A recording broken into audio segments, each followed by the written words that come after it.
Welcome to Dark Sorcery. I'm Alfredo Martinez, and I have with me once again Blair Fox. Blair, good to have you back on. I'm glad to be here, my friend. All right, and today we're going to be talking about the Hermetic Principles. We're just going to go one by one and do some commentary. But first, let's talk a bit about the Kybalion, because that's initially where people get these principles from, that book, which the principles were allegedly given to us by the Greek god Hermes, Egyptian god Thoth. Some people say Thoth, some people say Thoth. I've always just said Thoth, so that's what how I'm gonna say it. But yeah, man, what do you got to say about the Kybalion? Well, so I understand that the Kybalion is part of a series of manuscripts. Other people may or may not know about a document called the Golden Tractate. But as I have studied Hermeticism over the years, it seems to come off like a religio-scientific kind of texts. But as you read the words, no matter the book that you're reading from, it always has a habit of bringing you to higher wisdom. I do believe it's book 2 of the Corpus Hermeticum, and the Corpus Hermeticum, I believe, is a series of like 5 or 6 books, and each one brings your understanding of life, the universe, and everything around you a little bit deeper. It's supposed to be written by what's known as the 3 initiates, but by post-Atlantic studies, it's rumored that it was Thoth, Ra, and Aragat that wrote the book themselves. And then, I mean, other people say that there was like some Mason dude in the 1940s who wrote it, but it's entirely possible that he just channeled the information. Yeah, I would agree with you on that. There's a quote from the Kybalion that I really like. It says, "The lips of wisdom are closed except to the ears of understanding." That's very, very deep. I mean, it's like knowledge is practically useless unless you have the understanding of that knowledge, and then you're able to apply it in the right way. Do you agree with that? Yes, I do. So I just thought I would go ahead and just mention that. But yeah, man, let's go ahead and talk about these Hermetic principles. Let's go ahead and talk about the principle of mentalism. The all is mind, the universe is mental. And I think once people begin to understand that, is that basically if you change your mindset, you can change your surroundings. Everything that we see around us originates in the mind. You have a vision for something, you have the vision first in your head, and then you can go ahead and apply it and make it happen. But what do you have to say about the law of mentalism? Well, if we are all thoughts in a divine mind, then in the way that the Hermetic principles imply things, it's entirely possible that within that mind would be a thought in a greater mind. And from a lot of experiments I've done on my own mind, there's even parts where people don't realize that every one individual thought, and this might be why we're taught or influenced to meditate, because if you focus on a single thought long enough, that thought winds up opening up like its own rip file. Like entire worlds of data can open up from a single thought. And I mean, therein, I believe it's self-evident to when the principle of mentalism becomes apparent. Mm. Yeah, that's I like how you refer to it as a zip file. In certain ways you can look at technology and the way that we have apps and stuff like that and apply it to how the mind works, or just how energy works in general, things around us. But I think that it also implies that mind and spirit are one and the same. Would you agree with that? Yeah.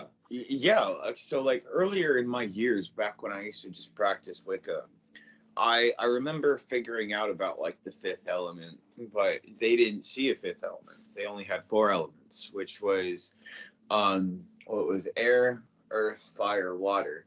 But I had taken notice that air and fire were basically implied the same, And what was the deduction that I had made? I believe that it had insinuated ether, but when you look into ether, it brings you back to the mind. And therefore, the fifth element dissolves itself into the fourth. Because the spirit, the mind, and the source are all interconnected. Mm-hmm. Yeah. I mean, basically, everything is mind and spirit are one. And the material universe that we see around us, basically, it's spirit, is what I get Yeah. out of it. So, Yeah, there's a couple of scientific studies that they seem to have said, I suppose, appropriate things. But there's new theories now that we're proving that the electric universe is real, that everything around us is slowed down, that the matter that we're experiencing, everything around us is something that's actually vibrating very, very fast. But to us, to what we are here, that we are slowing everything down around us, turning it physical, tangible, being able to hold it physically, is us slowing down the atoms to where it becomes this physical thing. it's a different way of looking at it. It's kind of like how gravity kind of slows time a little bit, with the mass of a planet, that type of thing. Yeah, yeah. And speaking of that, have you ever heard of the vortex helical model of the universe? Yeah, but I don't know what that is. Oh, you totally have to check it out after the interview. So basically, it has to do with what you just said. But basically, there's this new theoretical model, and I believe that it's the real model. But essentially, instead of having a geocentric or a heliocentric diagram of the universe, you have these planets that are traveling in circles around the precision of the equinox between the sun, and based on what's in it, it's implying that also implies the black sun at the end. But basically, you have a sun and it's traveling around the precision of the equinox, and all the planets are spiraling around it, and all the moons and the planets are spiraling. And you have this big giant vortex that's basically just going in circles around the precision of the equinox. It's pretty cool. That is cool. That is cool. Let's go ahead and move to the next one. As above, so below. As within, so without. And some people add on as the universe, so the soul. But I think as we study and become familiar with the physical plane below, it mirrors what's happening in the planes above us in the spirit world. I mean, basically, there is some law of correspondence. I mean, everything does have a correspondence, but you can kind of, in effect, the spirit world and the physical kind of mirror each other. Yeah, a lot of my work has to do with that specific principle.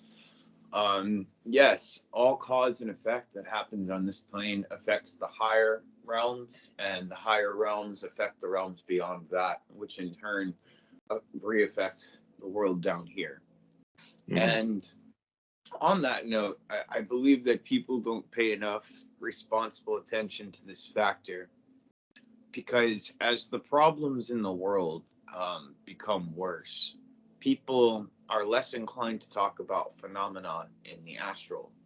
I spoke to somebody recently who's associated with the Order of Astarte, and they were saying some things I didn't quite understand yet, because I'm not yet at a level where I can astral project. But apparently, there's some pretty scary shit happening in the realms above right now, and the common thread is that it has a lot to do with the shit that's happening here on Earth.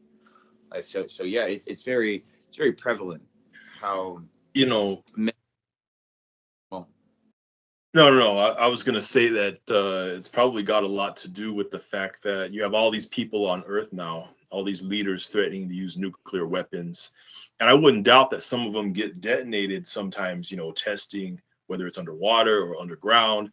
And I'm sure that that's like sent that alerts the spirit realms, like, hey, we better pay attention to what's going on down there. I don't know enough about nuclear technology, but I can level with you on that, because I've seen enough footage that it does something to the soul, doesn't it? I mean, have you seen those Hiroshima reports when there was nothing except a person's shadow imprinted into the matter? I I did have see no that. idea. Yeah. Hmm. I have no idea how the hell that works, but yeah, no, you're onto something there, definitely. Yeah, it's interesting. So let's move on to the next one. Nothing rests, everything moves, everything vibrates. And I think that, in this day and age, that's very apparent, especially as we move into theoretical physics and looking at that more. We now know that everything vibrates in tiny strings at the microscopic level, and everything is vibrating. It's just that everything is a different level of vibration. Everything you look at, you know. Yeah, a cosmic symphony. That Mhm. goes back to what we were just saying about how we have these new facts about how the human experience actually slows matter down. That's also why they have that saying, if you change your vibration. Now, I mean, me personally, I've always had a bit of an issue struggling to things that are just overly simplified when they're said. Certain people say it's easy for us to change our frequency, but they don't tell us what frequency our organs are vibrating at and things like that. Mm. But nonetheless, there's plenty of magical experimentation with sound to point out that yeah, everything in the universe is vibrating, and if everything in the universe is vibrating, then surely the universe is electric. Yeah. Yeah. Also, I think that everything is constantly in motion. So it's like, even let's say you decide to kick back, for a couple of days. You're still not just chilling. I mean, there's all types of things running through your head, like, oh, I got to get this bill paid, or I got to go do this, I got to do that. I mean, things like that cross your mind, and you could just feel your emotions just constantly. You got to get moving. You got to get moving. I mean, you can't just stay, um, still, so to speak, for a while without feeling that. Everything is in Yeah, motion. But because of this law, this is why I sometimes, actually often, when I'm chanting an N, I'll vibrate it. I tend to, whether it's my incantations or some ends that I'm chanting, at some point in a ritual or some spell that I'm doing, I'm going to vibrate something because of this, because I know um, that has an effect on how it's going to come out. What do you think? definitely. Actually, I can comment on this. There was a couple of years back where I was detained for I forget for whatever happened, but when I was in for 72 hours, the only thing that I did was try to keep myself still, and I was doing these Buddhist chants, and I could hear my voice echoing, so I started to vibrate them, and Yeah. I definitely did something to my body, and it was the most therapeutic thing I think I could have ever done for myself. It was amazing, just sitting there, suspending time as every second is passing, and you're making this vibration that's actually affecting your body. And yeah, you're completely right that Yeah. intoning your vibration. Especially when you learn to intone from down here, and then you can just feel your body vibrating. It's a powerful experience. Yes, yes, it is. Mm. But yeah, man, let's look at polarity now. So everything is dual, everything has its poles, everything has its pair of opposites. Like and unlike are the same. Opposites are identical in nature, but different in degree. Extremes meet, all truths are but half truths, all paradoxes may be reconciled. Yes, Everything does have its opposite. I mean, every truth is half false. I like that. There are two sides to everything, basically, is what it's saying. Someone that, can tell their side of the story, someone else can tell their side of the story, but there's always two sides to everything. that's another principle that's a main factor in my work. I took that to heart earlier in my life before I got to this level. And I started to notice when it associates things like half truths, um, we have two hemispheres in the mind. We have two ways of processing information, and that there is information systems in this world that are meant specifically for your intuitive mind and specifically for your logical mind. But it's more than that. All this knowledge in the world is separated by culture. We have the Western and the Eastern. The Eastern somehow reflects the intuitive mind. The Western somehow reflects the logical mind. If you look at the system that we live in, right? Let's we could use the example of a psychologist. Psychologist in this society might be educated on like 1 or 3 systems of psychology, even though there's like 7 or 10 different systems all over the world as a whole. And they have the audacity to call themselves psychologists, but they haven't studied the whole color wheel of it. Right. And with each system that covers a new angle of something, that's a new half-truth being reconciled. When you understand everything as a whole and you know where all the components go, and you can flip-flop the knowledge back and forth between your two hemispheres, and all you're doing is getting more knowledge at that point. And that's the thing about these principles, is that if you're aware of them, you can always move yourself to strategically, so that it has the best outcome for you. Even though you might have to go through some shit, you can make it worthwhile. But I think that with this law here, basically it's saying that opposites are two extremes of the same thing. Well, yeah, look at occult polarity, right? Between the right-hand path and the left-hand path. The right-hand path is all about service to other. The left-hand path is all about service to self. But self and other are identical under reconciliation, right? I am an other to somebody else, and to somebody else they are a self, and it's all about the focus or the approach. How else can I make that common deduction? The nature between the poles is about divinity, but because of human relevance, right, we make these assumptions on what divinity is from the reflection of the human experience. But as it says, it is the same in nature, but different in degree. There are many degrees, there are many levels to how one can approach themselves or another. Well, we can also look around in society and see that in motion. I mean, look at when we talk about two extremes of the same thing, look at Republicans and Democrats. I mean, they have different viewpoints, but they're barking at each other, both being obnoxious, both acting the same. There you go, right there. It all depends on how you look at it. You can see this in everything. I thought it was just a reenactment of the Patriots killing the Redcoats. Wait, what? I didn't say that. All right, man. Let's move on to the next one. Everything flows out and in. Everything has its tides. All things rise and fall. So, I mean, the simplest form of this concept, I guess you could think of as a pendulum. You're always going to have, and again, if you want to look at it in a political sense, the pendulum constantly swings back and forth. So, someone votes in a Republican for, so long, they get tired of it. Oh, let's have a Democrat. Oh, look, I get tired of his policies. Let's go back to a Republican. And it's just back and forth. Everything has an ebb and flow to it. Yeah. And I also feel like, how do I insinuate this one? That all things rise and fall. Current with flow.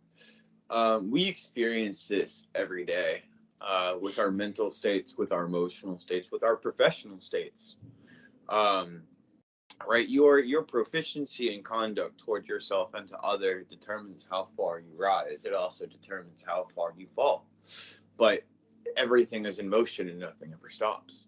So even if you fall, there's also nothing stopping you from climbing your way back to the top. Right. Yeah. I mean, that determination and the fact that everything is in motion, that drives you to go back up top. Yes.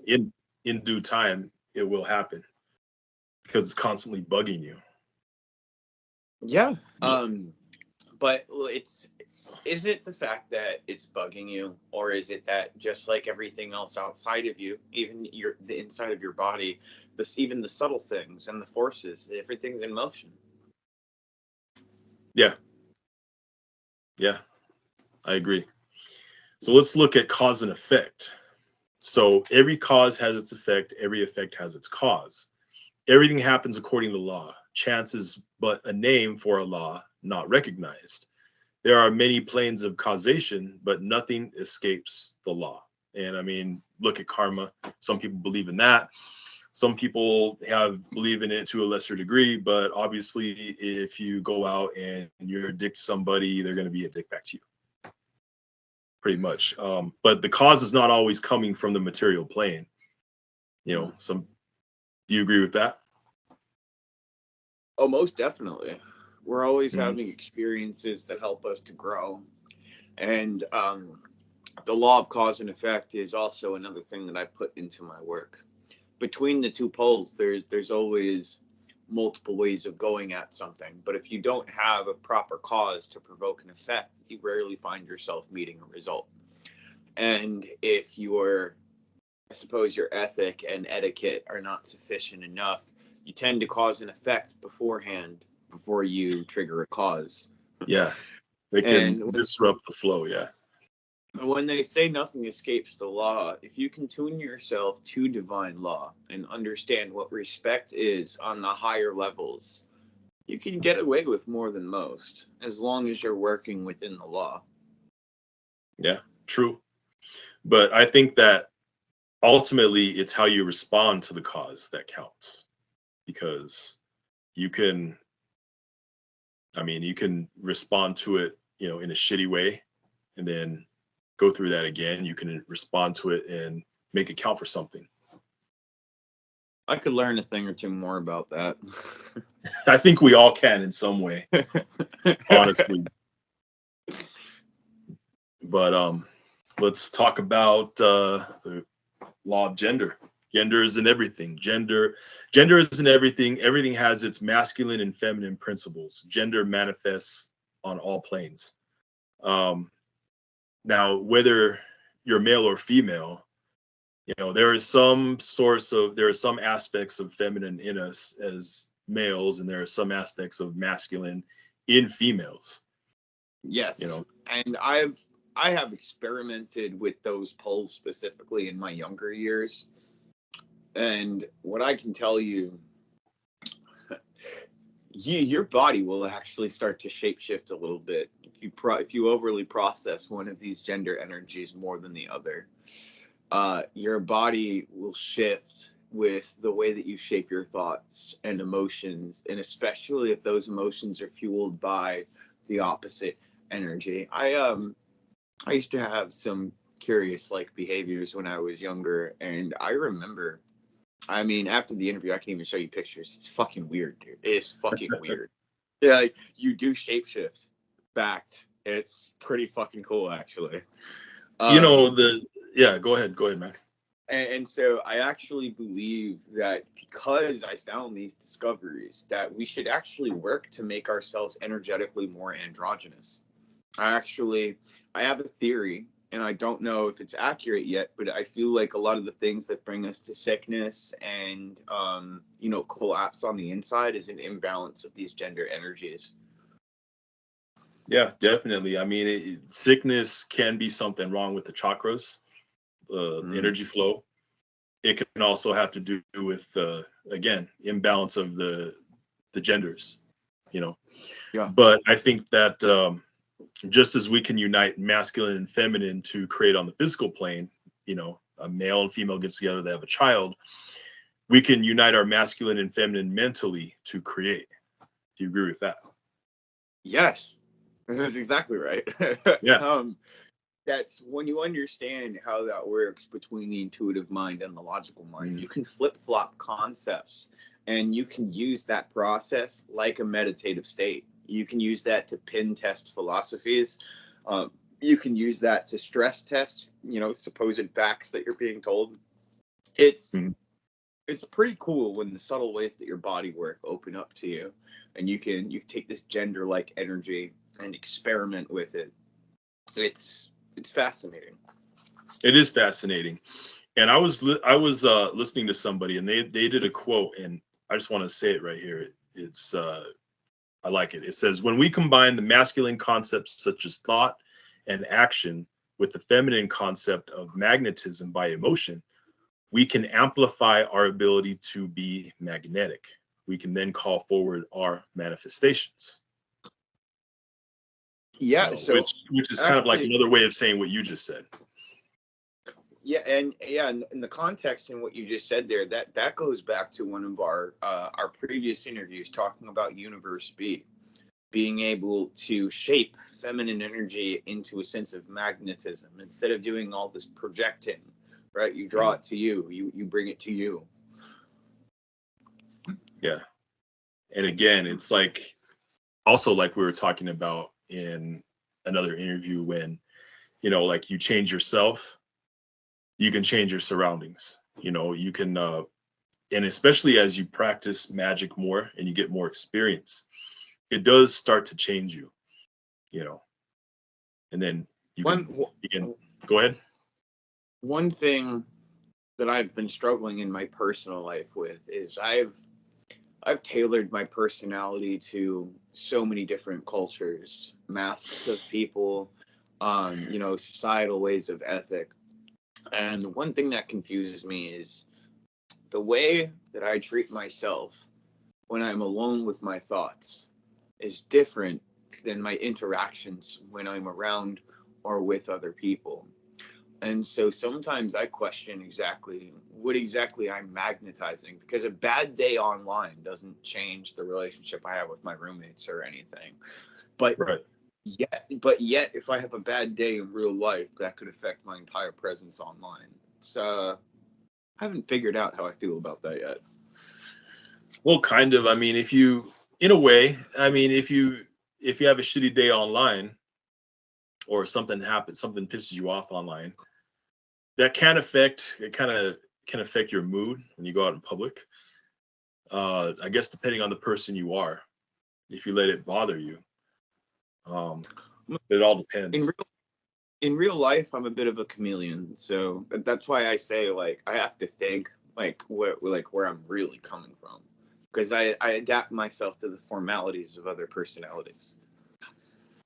I see what you mean. I see what you mean. But yeah, man, that's all 7 of the Hermetic Principles. You know, we had last interview we had come across in our conversation about the Hermetic laws, you know, the Hermetic Principles, and I thought we'd do a whole video on it, just kind of say some commentary on it. But Yeah, in one of our previous interviews, I think I don't remember if I remember this accurately, but you are familiar with the work of Helena Blavatsky, right? yeah, yeah. So she had a couple of commentaries on the Kabbalion as well, and if you're ever interested, I think you can find that in her book Isis Unveiled, because that book ties connections to both Manly P. Hall and Crowley. I only skimmed through it once before, but I'd identified that she made commentaries on many different occult works, and it is kind of a work of art. I need to get a new copy and take my own Yeah, advice. she's definitely an interesting woman to study and look at. So, but yeah, man. Everyone, thanks for your time. Everyone who's watching, make sure you check out Blair Fox's social media links below in the video description, especially his TikTok. He's always got some interesting stuff going on there on his TikTok. But everyone who's watching, go ahead. On my TikTok, I just want to say real quick, I'm Yeah. having some issues with my name labels. I accidentally did something while I was trying to update my features the other day, so I just want to let everybody know. If you have trouble finding me today, it's going to be handled in a matter of days. So we'll get, you know, my platform back Well, where it's if supposed to you be. have trouble finding Blair Fox on TikTok, all you got to do is just click the link in the video description below. It should just take you right straight to his TikTok account. Okay, cool. So yeah, but yeah, everyone who's watching, like and subscribe to Dark Sorcery.